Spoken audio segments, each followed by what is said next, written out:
How's it going, man? Welcome back to the channel. I'm your pal Cal, and today we'll be going over Cifertech's Evil Duck. Now, the Evil Duck is, of course, a USB rubber ducky, a DIY USB rubber ducky, or Cipher's case, his own DIY USB rubber ducky that you can assemble for about a quarter the price of an actual USB rubber ducky.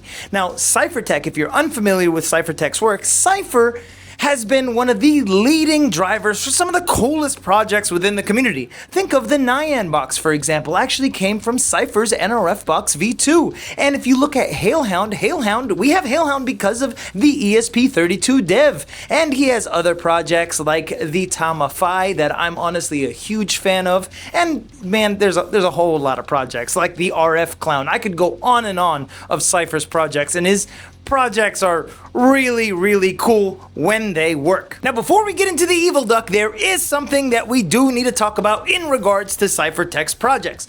As some of you might know, there is the ESP32 dev, and as of recently, we have the ESP32 dev 2. On this channel, I assembled an ESP32 dev, and I actually got an ESP32 dev from AliExpress as well to kind of compare between, my build and, build from a manufacturer that just got run through an assembly wheel and thrown together. Long story short, the one that I got from China came destroyed.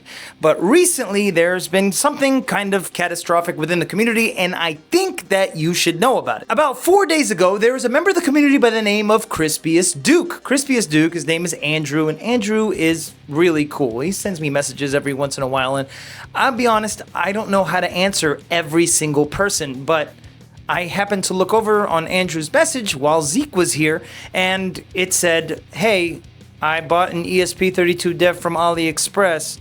I went to charge it, and it blew up. Now, this is kind of serious because the ESP32 dev had issues, like aside from just the SPI conflicts, and I2C can be dangerous sometimes. What it comes down to is the ESP32 dev, you might see it on AliExpress marketed anywhere between $70 to $100. You'll see the NRF Box V3 or the RF Clown, and a lot of these clowns that sell these products are not really reviewing them. They see an open source project and they just want to kind of run it through the conveyor belt to make a buck. What happened was Andrew bought an ESP32 dev, and when he bought it, it came with a battery.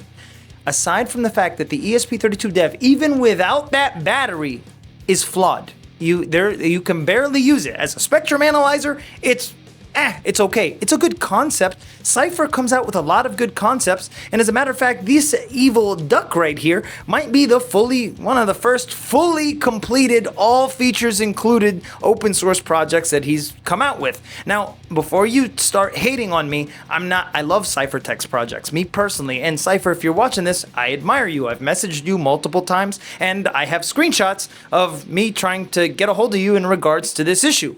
Now, guys, Andrew plugged in his ESP32 dev to charge. Polarity was correct. The board is flawed. There is problems with the board. It is not fully engineered correctly, which is why we have the ESP32 dev 2. It doesn't make sense why these companies made these boards as fast as they did to try to make a quick buck without even looking at the taking an actual engineering look at the files to figure out maybe it doesn't work. And the parts that were comprised of the ESP32 dev is a hazard, to say the least, and that's exactly what happened. Andrew's bed caught fire, and when I mean Andrew's bed caught fire, I mean it caught fire, and his backpack with all of his gear that he's accumulated all of the stuff, over time, just cool gear, his EDC bag, his PlayStation, his pillow, his bed, a lot of his stuff was gone, melted. I watched a Portapack H4M. I FaceTimed him. As soon as I read it, I wanted to make sure it was, real. And just for context, he didn't want anything. He just wanted to let people know, like, hey, I bought this.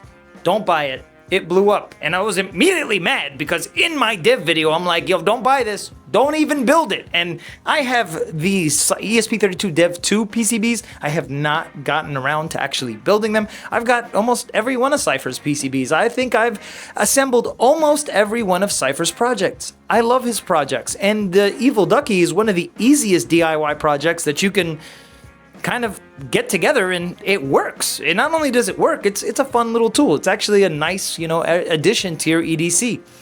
But Andrew lost all of his gear. And he lost all of his gear because of companies trying to make a quick buck they're trying to make a quick buck on the open source projects within the community. This is a problem, and this is why open source within the community in particular is at risk.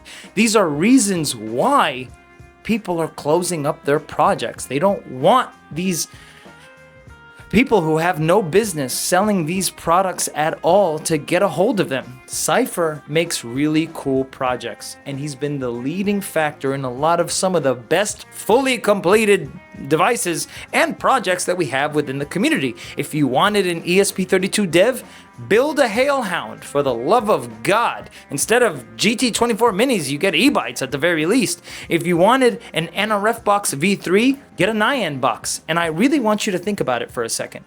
If something is being sold for the least amount of money, and you know the board is flawed, because it's not fully completed. Even the software, even the custom firmware within it it can't compare with some of the custom firmware within the community. And when I mean some of the custom firmware, like Halehound isn't some vibe-coded garbage. Ghost ESP isn't some vibe-coded garbage.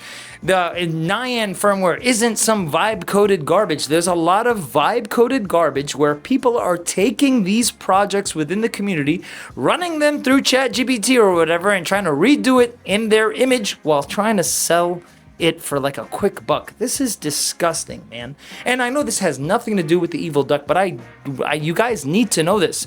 Now, members of the community such as Hedge from Biscuit Shop, Ghost Strats, Nyan Devices, Jabo Hacken, ZR Kraken, Jeremiah of All Trades, oh my God, the list goes on and on, Jesse Hale from Halehound, so many people within the community have reached out to Andrew to send him a replacement, something to be replaced for the devices. We even sent him, it's a surprise, but each person wanted to take care of this guy. And I love this, man. This is what happens when a community comes together. And I have tried to reach out to Cipher. I swear to God, I messaged him even before I did YouTube. You know what I mean? Like I really admire his work. He's somebody that I look up to in terms of he's a good content creator. That's flat out. That's what it is. He's a good content creator. His boards, man, they're really good concepts. I feel like if he really buckled down on them, they would be better than anything else that could ever possibly have come out. Now, mind you, man, this evil duck might be the best thing in Cipher's catalog. The Tamafai, I liked building it. I think I built it 2 months after he open sourced it, and I had a really good time. I showed it off to everybody, but he didn't update anything after he came out with it, and that was it. It was done. I wish somebody took over that project, because that project is really cool, but now we have Porkchop. What I'm saying is, if you see these devices, like specifically Cifertech devices, there are boards on AliExpress that have Cipher's logo, but Cipher didn't design it. These are people trying to take advantage of somebody's name and logo and all that for a quick buck. When you buy these devices, he doesn't get a cut. This is just some factory out in, overseas that is taking an open source project and trying to sell it for their own personal gain. They don't care about you. They don't care that this dude's house burned down. They don't care about his whole bed caught fire. They don't care about that. And I guarantee you, they're not going to do anything to replace anything that he's missing. Now, before you start freaking out, Cipher makes awesome projects, to make this clear. But if you see an ESP32 dev, do not buy it. And if you want to help Andrew recover some of the stuff that he lost, because he lost everything, his PS5, his Xbox, his whole EDC bag, and his other stuff. He lost everything, dude. And he's in the Valley server, the Discord server, that's linked down below. He's in the Biscuit server. He has a Biscuit tag, and that's linked down below. And man, I'm trying to do everything in my power to try to make it up to this guy, because this guy lost everything because he really admires another open source developer's project. And then some company took that project to make a quick buck, threw an old or crappy or subpar battery, and it blew up. This is tragic, because battery safety is key. Do not buy batteries from AliExpress. You know who you are. Get batteries from a reliable source like the 18650 Battery Store or Rabbit Labs, Molicels, or Rack Wireless. These places have batteries that are trustworthy, genuine, and they got some safety precautions put in place so that it doesn't just cause a fire. And the dev is a fire hazard. This, however, this evil duck, this is not a fire hazard. And the Atmega chip on it doesn't even heat up that much. SD card slot, save your scripts to it, and it's as discreet as you might think. Put it in a case and it looks like a regular thumb drive. So this is the evil duck. It honestly looks amazing. The silk screening is really cool. We got a little duck where the LED lights up on its eyes. You've got the Cipher logo here in the corner. It's powered by an Atmega 32U4, so that's kind of like the brainchild of the operation. SD card slot here on the side. I kind of which one did I think I soldered that pretty good. I probably got to redo that SD card. And the male USB port, does its job. It's got an onboard AM 1117 3.3 volt regulator, so it won't blow up, and likely it won't fry itself. It's been doing well all this far. So all in all, the components made on this device make it a very worthy USB Rubberducky DIY. Now remember, this video is for educational purposes only, and only test your own hardware. Do not test devices that you do not have explicit permission to test on. The evil duck is capable of payload execution and, scripting straight to the SD card, but on top of all of that, you got keystroke injection, and the LEDs will light up depending on what's going on.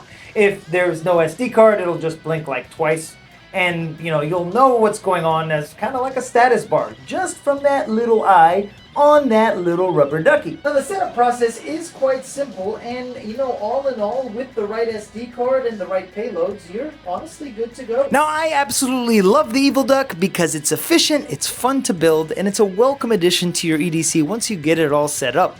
If you want a chance to win one fully assembled evil duck, all you gotta do is comment down below, "I love your face." I love your face. If you comment down below, 1 month from today, I'll pick one lucky winner. You'll win one fully assembled evil duck and, some added goodies. Also, on top of all that, there will be a second place and third place winner. This giveaway is international. The second and third place winner will win a evil duck project PCB. So, you'll get a plain PCB that you can assemble yourself. It's a fun build. It's an easy build.